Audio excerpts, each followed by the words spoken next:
అభివృద్ధికి అంతర్జాతీయ స్థాయిలో అభివృద్ధి చేయడానికి ఈరోజు ఈ రాష్ట్రం ఈ దేశం ఎదుర్కొంటున్న నిరుద్యోగ సమస్యకు పరిష్కారం చూపించాలి అని అంటే మా పాలసీలో పారదర్శకత ఉండాలి.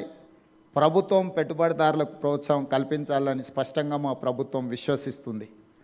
అందుకే ప్రభుత్వం మారిన విధానాలలో మార్పు లేదు.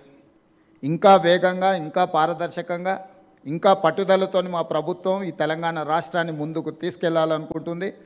ఈ దేశానికి, ఈ రాష్ట్రానికి పెట్టుబడులను రప్పించి చాలామంది మిత్రులు ఆంధ్రప్రదేశ్లో ప్రభుత్వం మారంగానే తెలంగాణకు ఆంధ్రప్రదేశ్కు పోటీ ఉంటుంది, తెలంగాణ నుంచి ఆంధ్రప్రదేశ్కు పెట్టుబడులు తరలిపోతాయేమో అని ఒక చర్చ. నేను ఒక మాట స్పష్టంగా చెప్పదలుచుకున్నాను. నా పోటీ ఆంధ్రప్రదేశ్, కర్ణాటక, తమిళనాడుతో కాదు. నా పోటీ ప్రపంచంతోనే.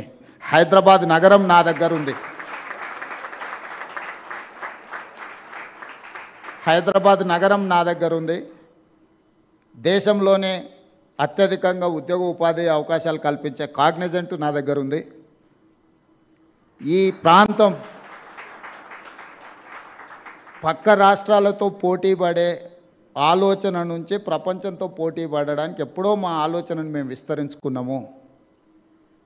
ప్రపంచం అవసరాలు తీర్చడానికి ఈరోజు మేము 4th సిటీని ఒక ఫ్యూచర్ సిటీగా మేము డిజైన్ చేస్తున్నాము. కాబట్టి ఈరోజు మాకు పక్క రాష్ట్రాలతో ఎలాంటి పోటీ లేదు. పక్క రాష్ట్రాల దగ్గర, ఈ దేశంలో ఎవరి దగ్గర హైదరాబాద్ నగరం లేదు. పక్క రాష్ట్రాలు, పక్క ముఖ్యమంత్రుల దగ్గర ఔటర్ రింగ్ రోడ్, అంతర్జాతీయ ఎయిర్పోర్ట్ లేదు. అన్నిటికంటే ఇక్కడున్న ఎన్విరాన్మెంట్ ఈ దేశంలోనే ఎక్కడా లేదు.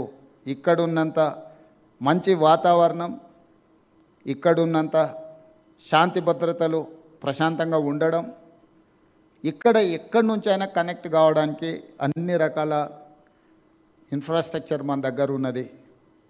కాబట్టి ఈరోజు నేను మీ ద్వారా ఈ యుఎస్ అండ్ సౌత్ కొరియాలో మేము కలిసిన ప్రతినిధులనే కాదు, కలవాలనుకుంటున్న ప్రతినిధులకు కూడా నా సూచన ఒకటే: రండి, తెలంగాణ రాష్ట్రంలో పెట్టుబడులు పెట్టండి. మీ పెట్టుబడులకు భద్రత ఉంటుంది, మీ పెట్టుబడులకు లాభము ఉంటుంది. మీకు కావాల్సిన సాంకేతిక నైపుణ్యాన్ని అందించే యువశక్తి తెలంగాణ రాష్ట్రంలో ఉంది. తెలంగాణ రాష్ట్రాన్ని సాధించిన యువశక్తి తెలంగాణ నిర్మాణంలో ముందుకు వస్తారు. ఎవరు వచ్చినా ఈ రాష్ట్రంలో పెట్టుబడులు పెట్టే వాళ్లకు రక్షణ ఉంటుంది. తెలంగాణ రాష్ట్ర ముఖ్యమంత్రిగా నేను స్పష్టంగా పెట్టుబడిదారులకు నేను హామీ ఇస్తున్నా. ఎవరు ఎలాంటి భేషజాలకు లోను కావాల్సిన అవసరం లేదు, ఎవరు ఆందోళన చెందాల్సిన అవసరం లేదు. అక్రాస్ ద టేబుల్ మీకు ఏం పర్మిషన్స్ కావాలన్నా, మీకు ఎలాంటి వసతులు కావాలన్నా తెలంగాణ రాష్ట్ర ప్రభుత్వం అందిస్తుందని తెలియజేస్తూ మీ అందరి దగ్గర సెలవు తీసుకుంటున్నాను. ధన్యవాదాలు మిత్రులారా.